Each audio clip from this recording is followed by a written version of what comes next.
Thank you, everyone. We will now resume proceedings. Thank you all for returning. Please be seated.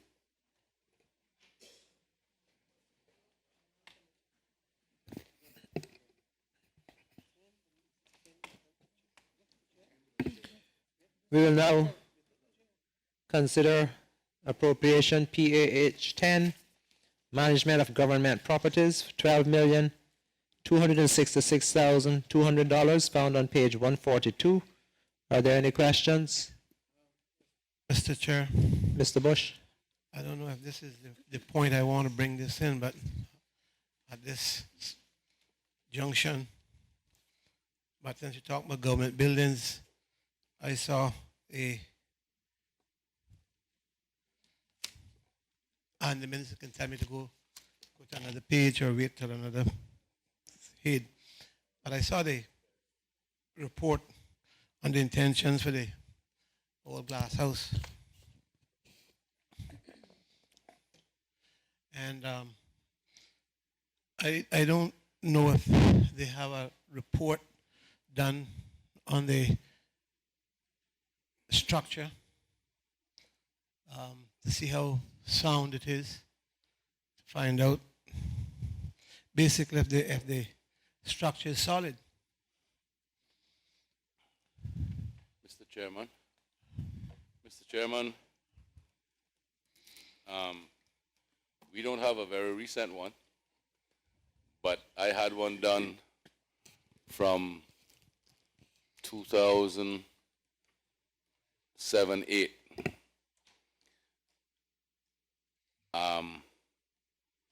At that time, it was estimated,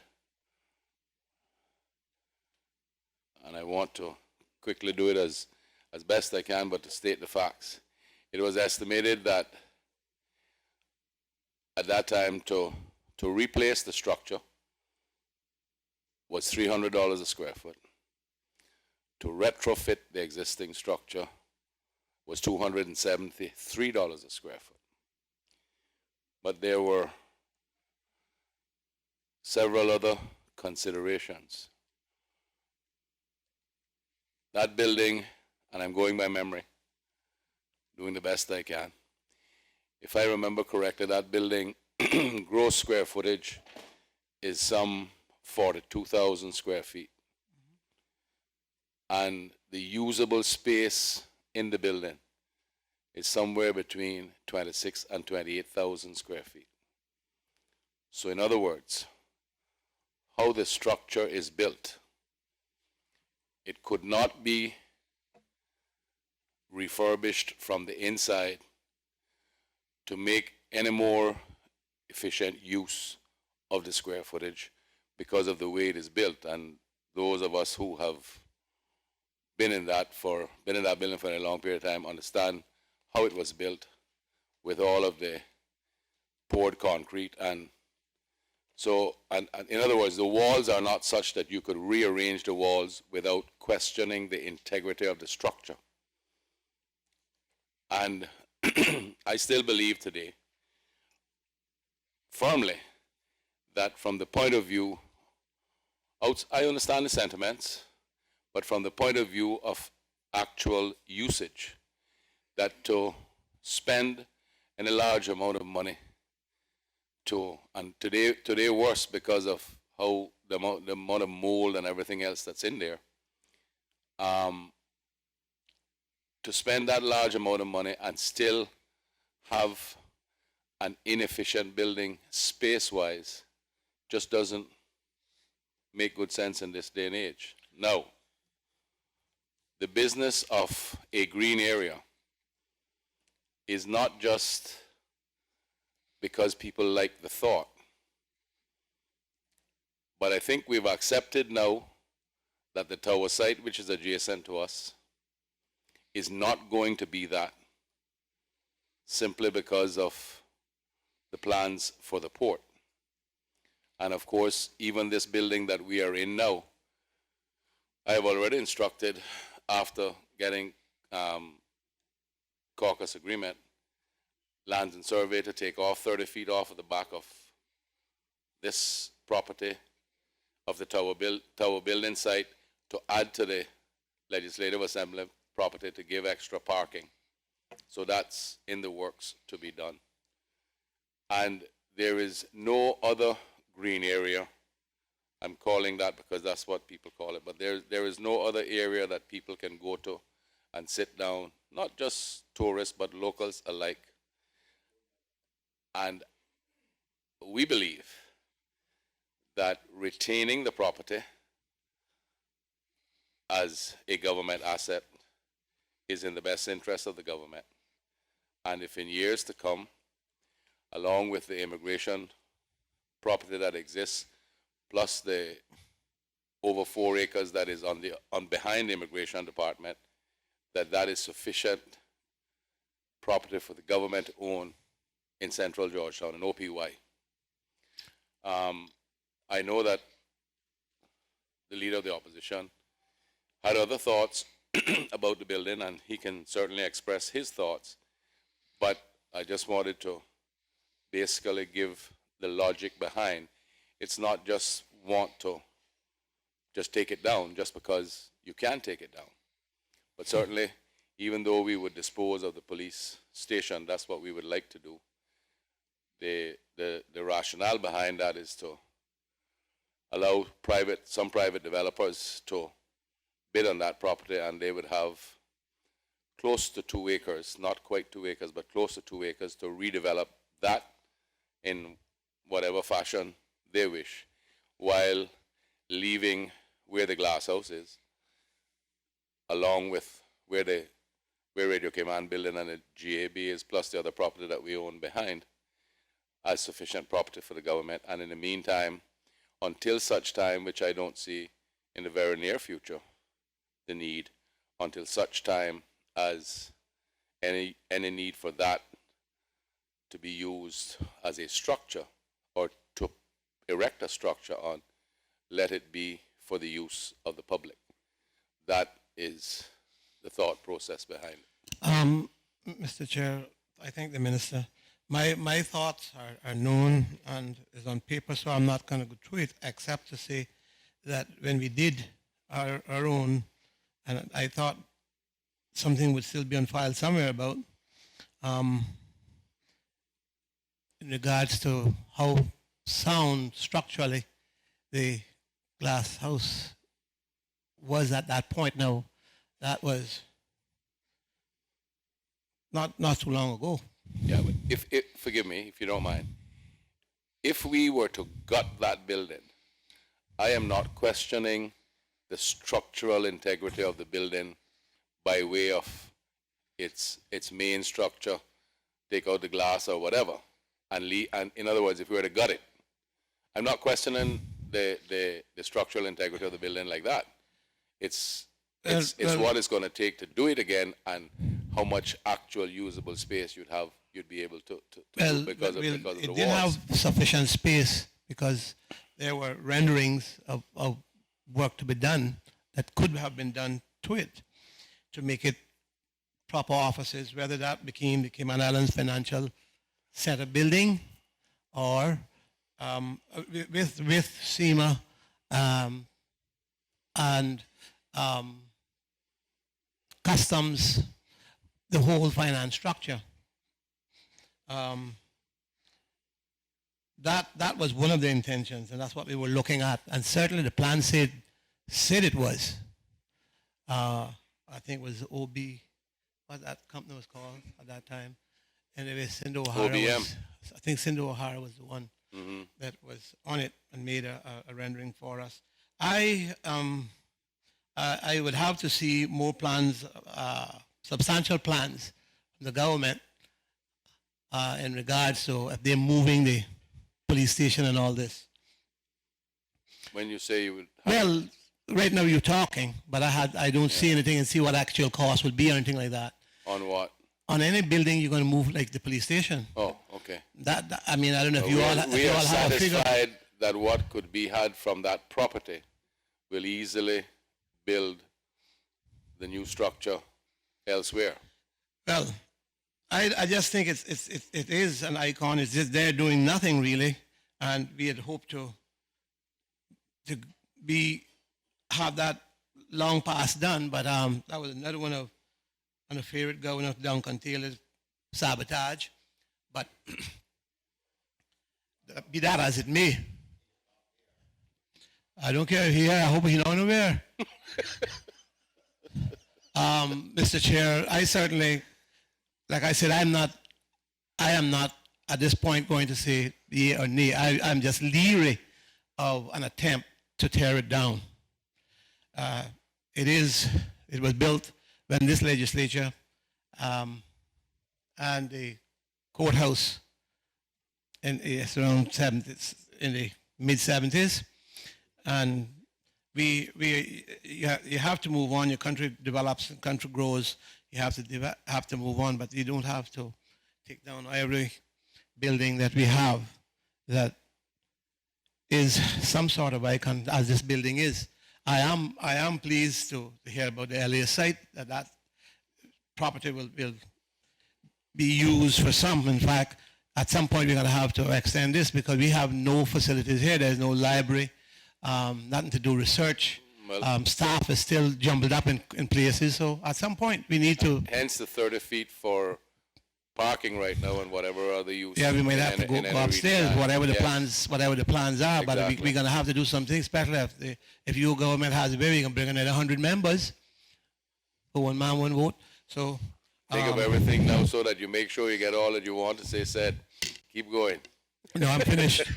I'm just, Mr. Chair, I'm just, as I said, I'm not going to say yea or nay. I'm just leery of any attempt to take down that building when I believe that there is use that government could put it to.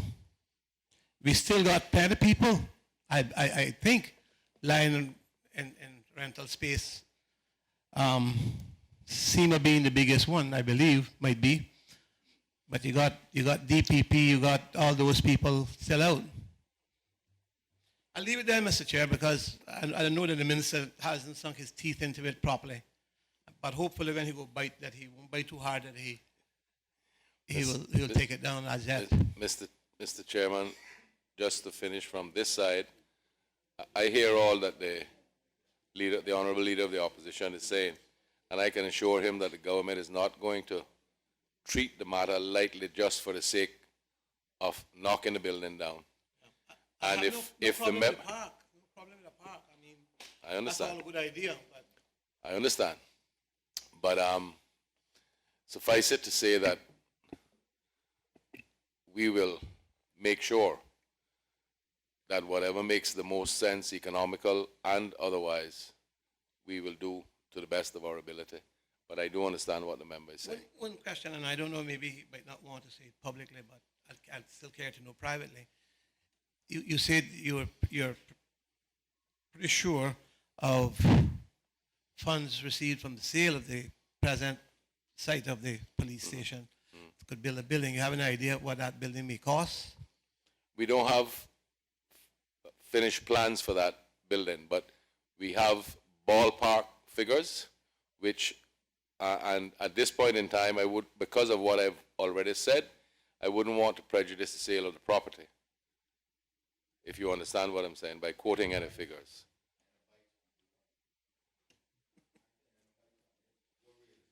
I would think that it's not hard to sell that property. You would find some reasonable And purchasers. the idea behind it is to sell the property and get the funds from that property, but at the same time, part of the RFP would include a lease back of the property so that the police can remain in that property for at least a minimum of 2 years while the other structure is being designed and built. And I certainly would caution against, it would not be difficult to sell it, but certainly caution against it because really, Caution against what? selling that site. Which site? The police? Yes. I know what you're saying, but government really, this government, our government is a landless government, while countries of the world, around the world, government owns all kind of property. We have very, very little. If we didn't own the 4.3 acres behind that's now the parking lot, I would totally agree with you. Yeah, well, But that's a pretty big space. try to think about it a little bit more because I mean, we're Well, talking about the future. You know, I, not and, the and, I, present. and I respect that, but talking about the future, one of the problems is it's not going to be very long from now when we are going to be forced to relocate police central headquarters because of the questionable structural integrity of that building. which I So, know. so very we, well. so having to take that into consideration makes it not, if we were able to relocate them, no problem, and we had the money to build them a new building, no problem, we keep that one. But it's not all the time you can have the cake and eat it too. I know, but that is right in your dome out. In other words, and I certainly caution against selling that. I hear what you're saying.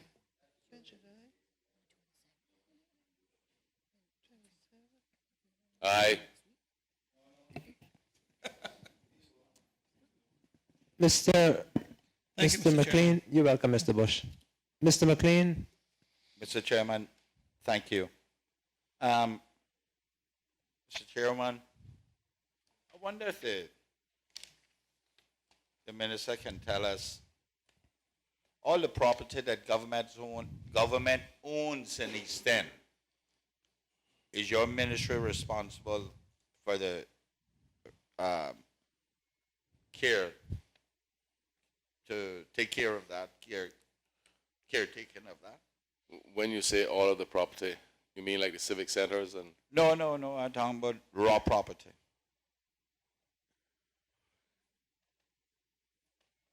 please help me out when you say take care of it. Is it When you say to take care of registered it. under your portfolio? Well, the Your ministry. management of government properties is one subject.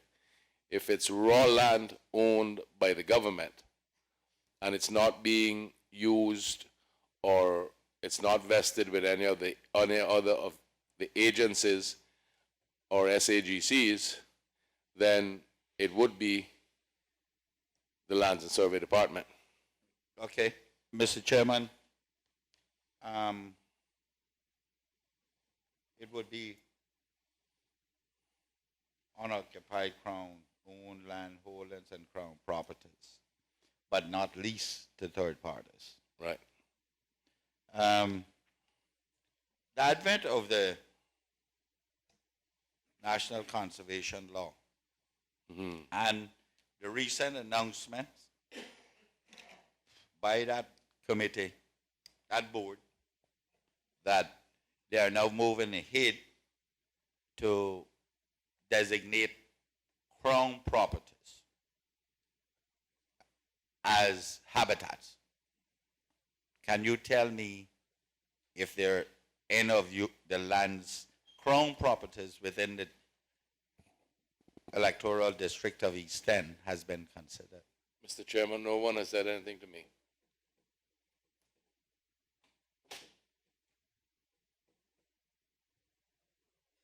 So, Mr. Chairman, may I ask then, is it anticipated that they will be submitting such to your, or to your Yeah. ministry or the, I Mr. guess, Minister of Mr. Finance Chairman, Environment? Mr. Chairman, I can assure the member I'm not trying to evade your question. But I know nothing official and I don't know if any approach is planned because no one has said anything to me. Thank you, but it's fair to say that it would. I can't tell you that. I'm not being difficult, but I don't know. I really don't.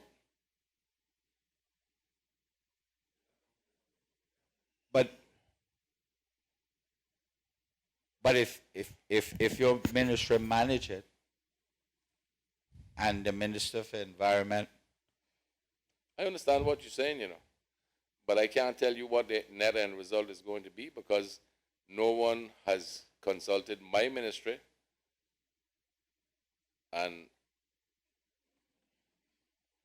until such time as a case is brought forward as to why this should be or why it shouldn't be and cabinet decides, then I don't know. I can't answer you what you want to hear from me through you, Mr. Chair, because I can't tell you, and I don't say this lightly, I say this guardedly, but I can't tell you because I don't know exactly what the plans are. I can't tell you there's something that I, as a member of cabinet, I'm going to support. But you're not hear what I want.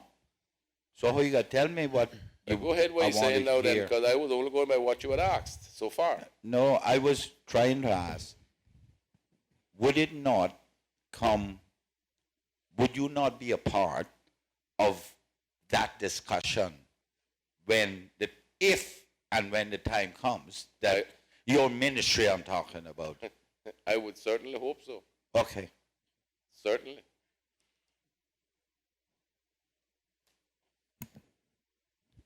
Mr. McLean, is there?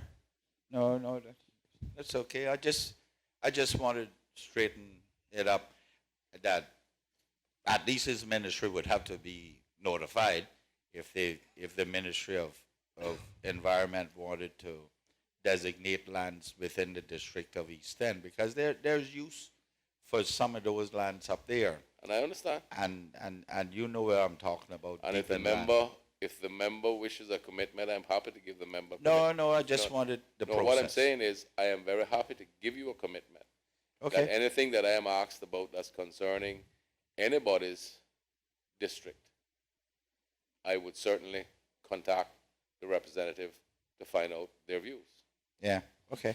All right. Mr. Chairman, I just wanted to go on record like the leader of the opposition. I got different view from him with that glass house, you know. And from my good friend here in this southeast corner. I believe, and you know, the subject of selling the police station came up from me when I was in cabinet a long time ago. Under the same conditions you want to do it now. I believe we need sell where the glass house is.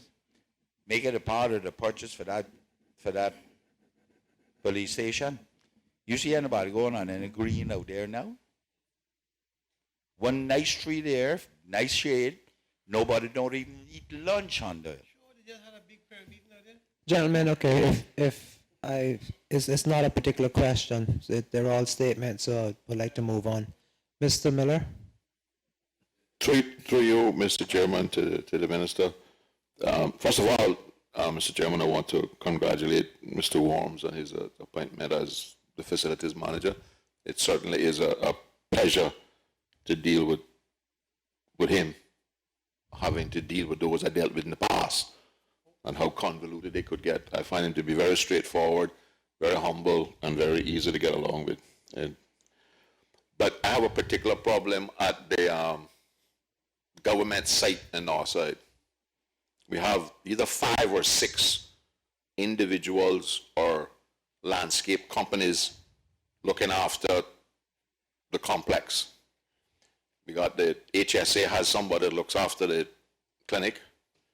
The government has somebody that looks after a little piece in front, half of the circle and the Civic Center building. The NRA is responsible for the driveway. Somebody is responsible for the yard around the library.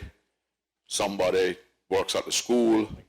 And I think somebody else does the Exactly. field as such on the east side of the driveway, right? And all happens, through you, Mr. Chairman, is each person comes with a blower and blows the dirt onto the other person, to the other person to clean.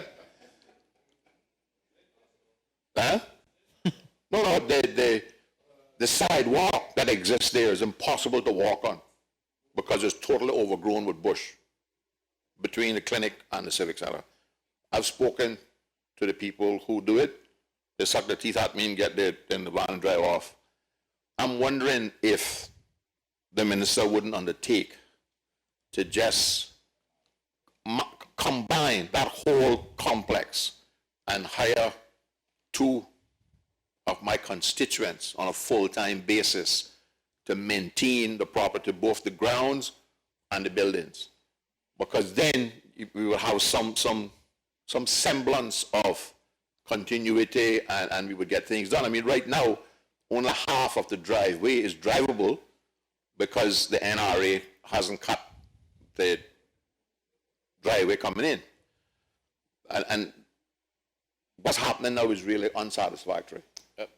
And Chair, when we had a person at the school who came early in the morning and raked up the almond leaves and all that, the children arrived, everything was clean. Now they have a company that comes in during school time. And in my view, what's happening now is really unsatisfactory. And I cannot believe that government is getting any kind of value for money. So if the minister would just see if he could speak to the various government entities that own it and see if we can come to some consensus of how to better maintain the place. Thank you.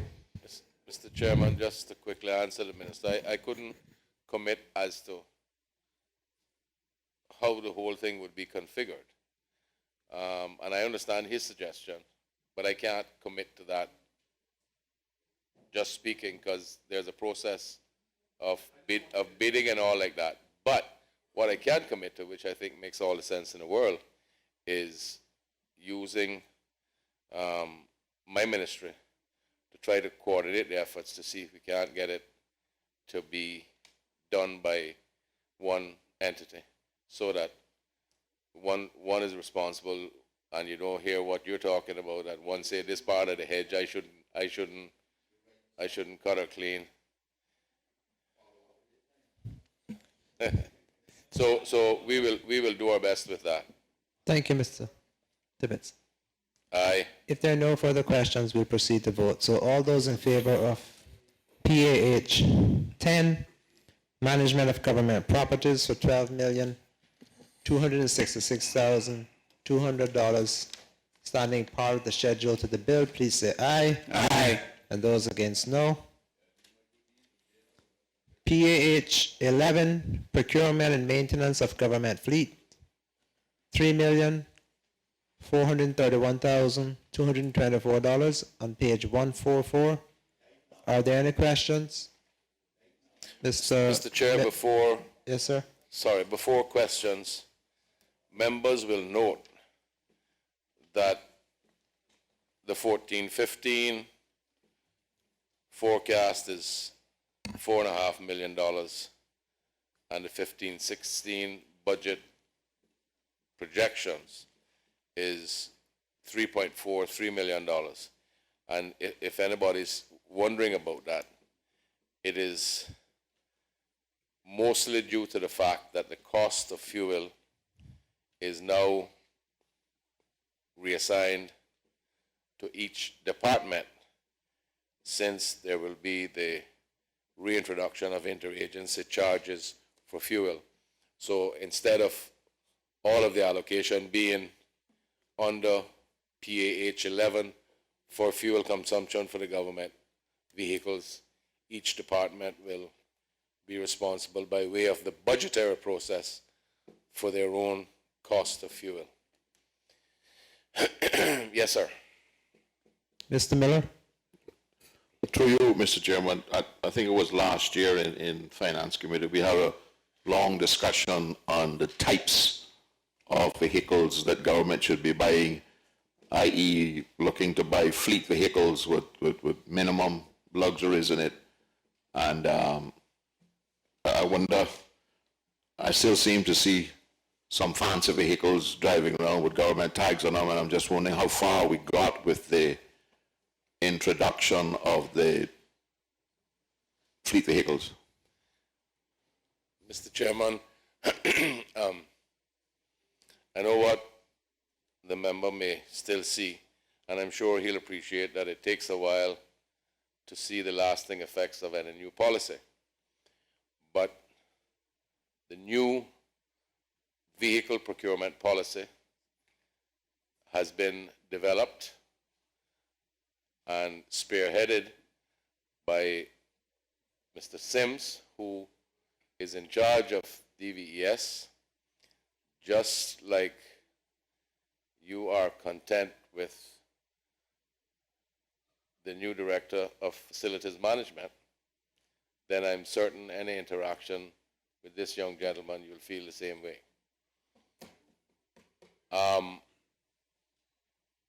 We have the policy developed and it has been approved by Cabinet. All chief officers and HODs are now, if not having been issued the policy yet, are now in the process of receiving the policy so that we can standardize the vehicle procurement and do what should be done by way of depreciation and vehicle replacement, but also making sure that you don't have to have 1 million parts because of so many different types of vehicles when you could have 250,000 parts because you've standardized. So there is a lot of progress with that, and I expect it to get better as time goes along, because we have to now get to the point where, I mean, you will only really begin to notice it when you're going to be replacing vehicles or when you're ordering new vehicles, which is continuous, but it's a phasing in process type of thing. But we do have the policy approved by Cabinet, and everybody's on board, like it or not. Yeah. For the record, I feel the same way about Mr. Sims. But does the policy give him the authority to tell the various agencies, this is the kind of vehicle that you need for this purpose, and this is the kind of vehicle you must purpose? Because it's good to have the policy, but if a department head of a chief officer can override his recommendations and continue to buy leather seats to drive dogs around in, the policy can be nice on paper, but the effect of it is going to be, you know. Yeah, I appreciate what you're saying, and I think, Chief Officer, you want to comment? Yeah, and also perhaps Mr. Sims would like to say something afterwards. Yeah, just, Mr. Chairman, through you. Just quickly, just to reiterate what the Minister said, the policy is now in place. Notwithstanding the recent introduction of it, we have effectively had the programme working for the last 6 to 9 months in any event. Certainly in parts of government, in terms of pulling procurements together and ensuring that we are getting the basic fleet spec that Mr. Miller talked about. I'd said in previous years I fully supported that. I still support that. I think it's the way forward. I completely agree with what the member's saying. And we have made good progress. Picking up on that point, it is a key issue that chief officers and other heads of entities in government can't overrule what is defined, if you like, as the spec that's been identified for a particular vehicle. Mr. Sims can talk to this in a bit more detail, but effectively the types of vehicle are broken down into different types, for example, small car, medium car, whatever. And the director of DVS will sit with the agency that's procuring it, be it the HOD or chief officer, decide which group it fits in, and then we'll go out for tender. And effectively, whoever wins the tender with that particular type of vehicle, the agency that's paying will get that vehicle. So they don't have a choice, if you like, other than just to tell the director exactly what they require of the vehicle. They can't pick the make and model.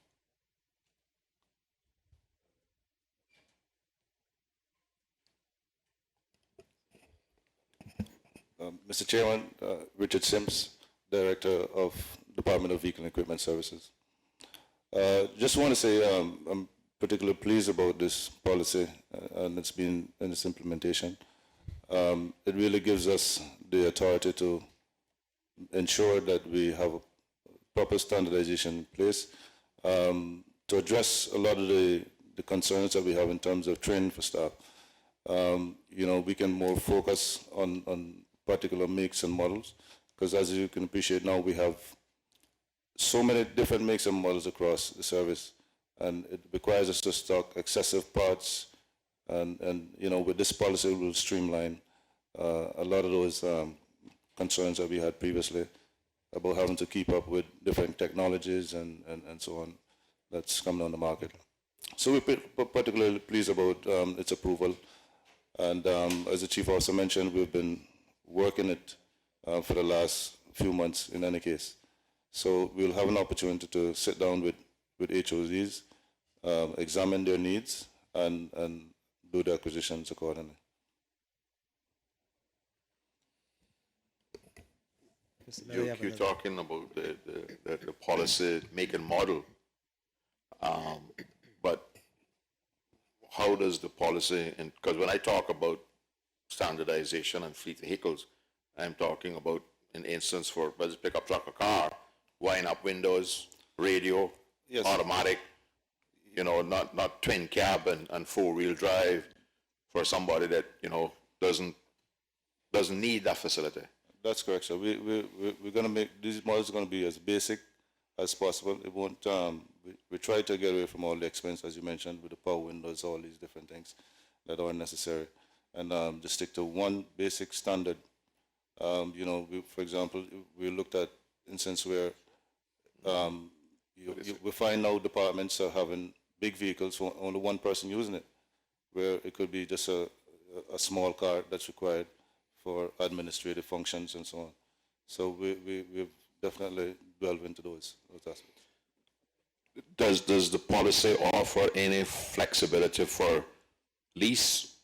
For instance, in some cases, it might be more economical to lease for 3 years and get a new vehicle every 3 years, as opposed to owner and government having to write it off in 4 or 5 years. Yeah, that's correct. So the policy does have a lease option within it. You know, so they give the flexibility for ownership and that aspect as well.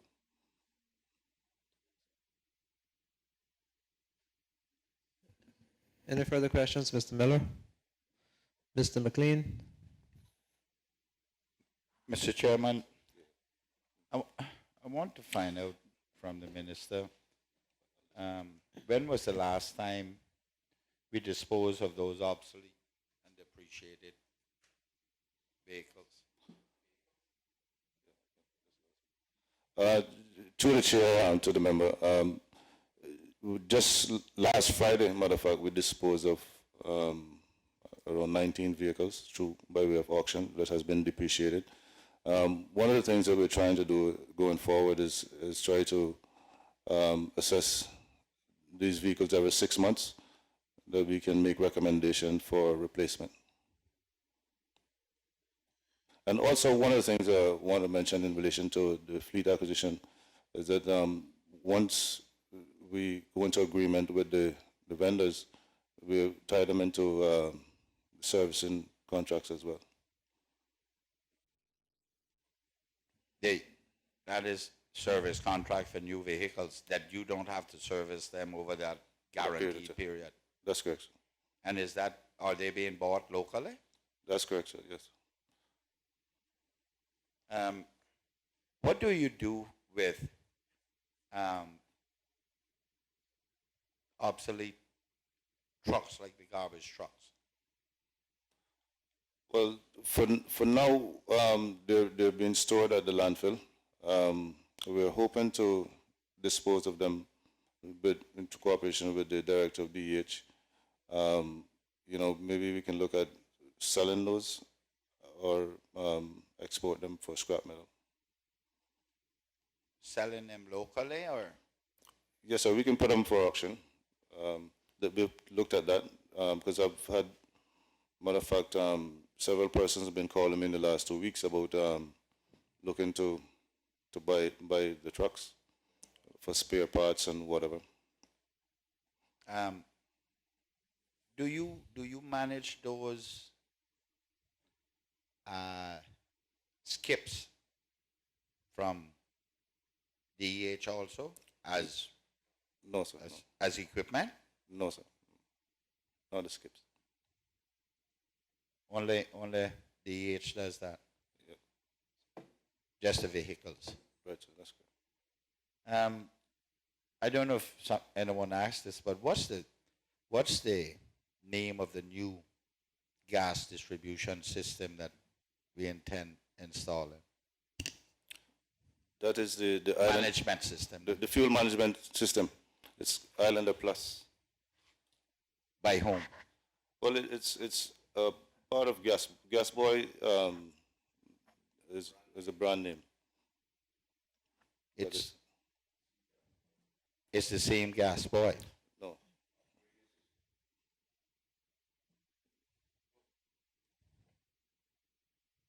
That's the question. No, it's an upgraded. It's not the gas boy that was used before. It's a DOS system that we were using, which is very much outdated. And what we are using now is more of a Windows-based technology, and it's which is more advanced. It has more security. For example, we can set time limits, limits on volume, time restrictions. One of the things I particularly like about it is that, for example, I can restrict you by day. Say, look, you're supposed to only get fuel on Wednesday at 10 o'clock. If you come outside of that, you won't get any fuel. It has very good auditing where we can keep track of costs and by departments and so on. So it's whereas the old gas boy wouldn't give you all of that. It's a very outdated system. Mr. Chairman, why I'm asking this, because the best one of those management systems is by odometer reading. Does this facilitate that?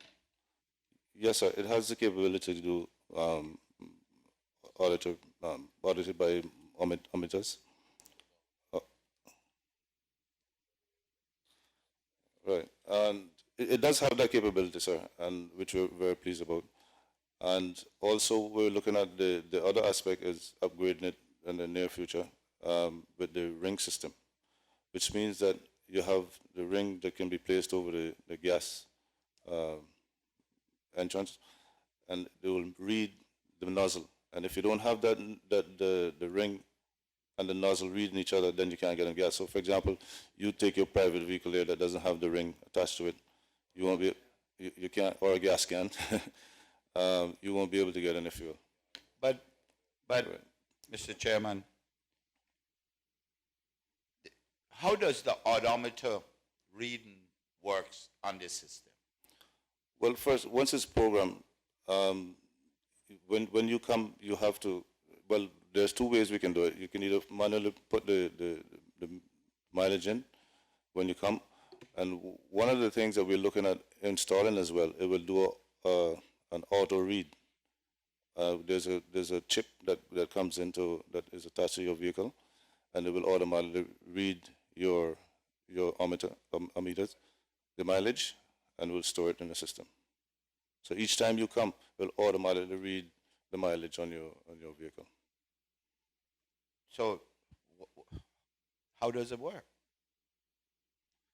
It's a RFID chip. I'm not sure if you're familiar with RFID. No, Mr. Chairman, what I'm trying to arrive at is what are the parameters and the likes for this odometer system to work? Okay, the systems I'm used to is, the average mileage of a car, mile per gallon. Right. So that's 23 miles per gallon. Right. And you allow 10% plus or 10% minus to allow, once you put that reading in, it will accept it 10% plus or minus. If the reading is any different, it will reject you. It will stop you from putting your system in. That is with the card, because you're assigned. That car is assigned that card, and you put the card in, you put the reading in, and it will review that, and it will pump gas. If it's 10% plus or minus on the gallons, it will reject it.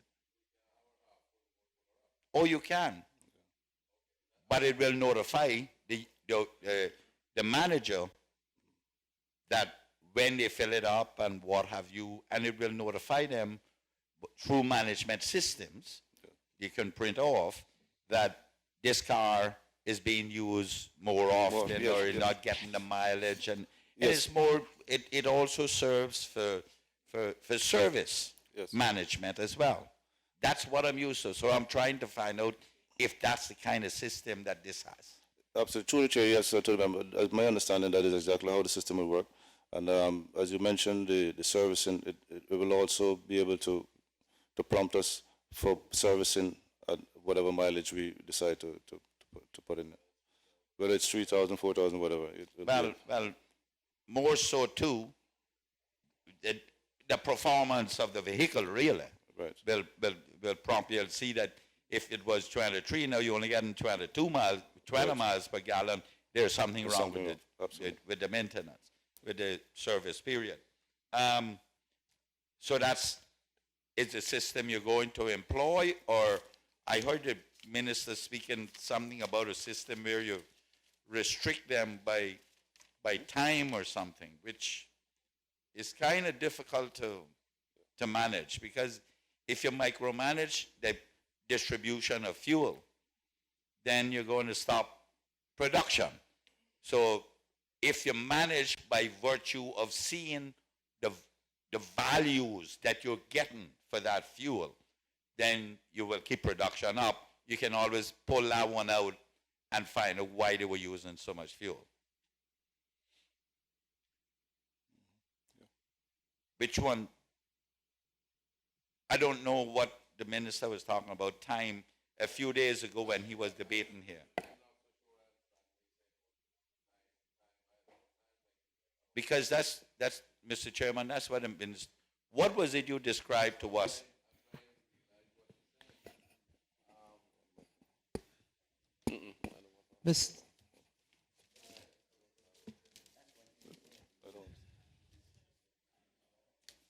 Mr.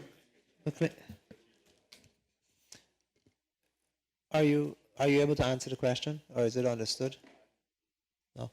Mr.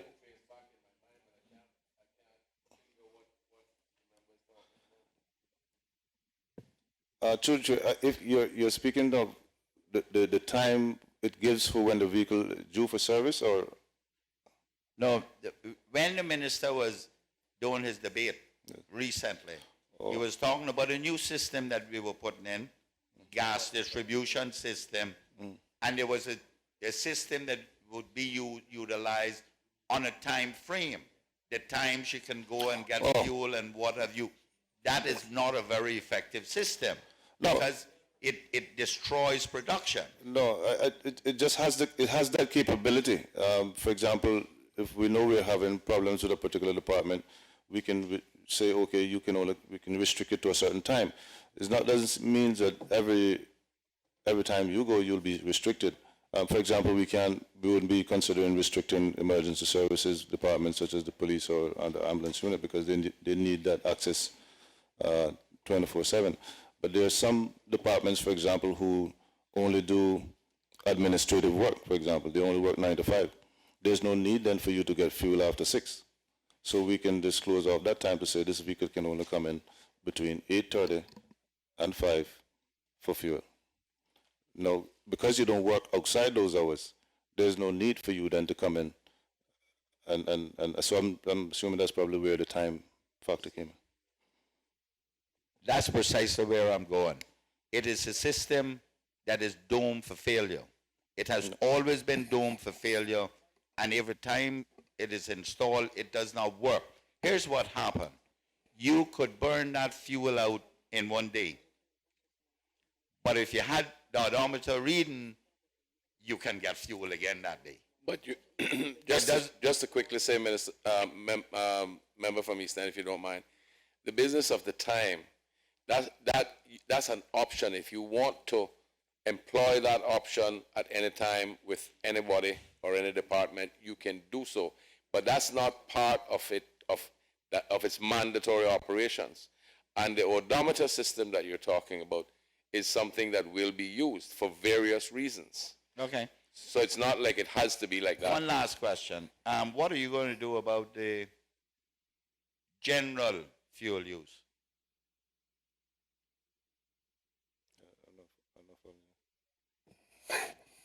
Meaning That it don't. that is not The abused? things that burn fuel that government use that non-car, that not a car. So when you say general, you mean Like the grass cutters and Parks and Recreation. yeah, and those guys. What are you going to do? How is that going to be managed? Yes, sir. They'll be issued cards for those containers or whatever equipment that they'll be needing. How do we manage it? How will we? That's the problem we had. Those containers, you can put rings on them too.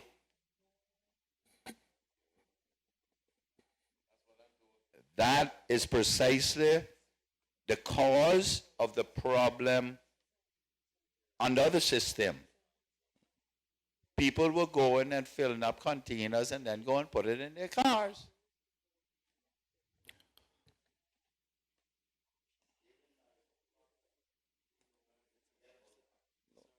Okay, have we exhausted that one? Let us proceed to take the vote. All those in favor of PAH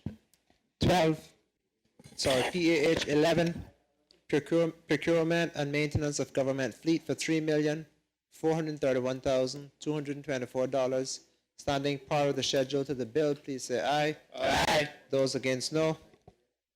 Thank you. Members, it is now 8 p.m. and we did agree to adjourn at 8 p.m. this evening. So I will now adjourn for the evening and we will resume tomorrow morning at 9:30 a.m. Thank you.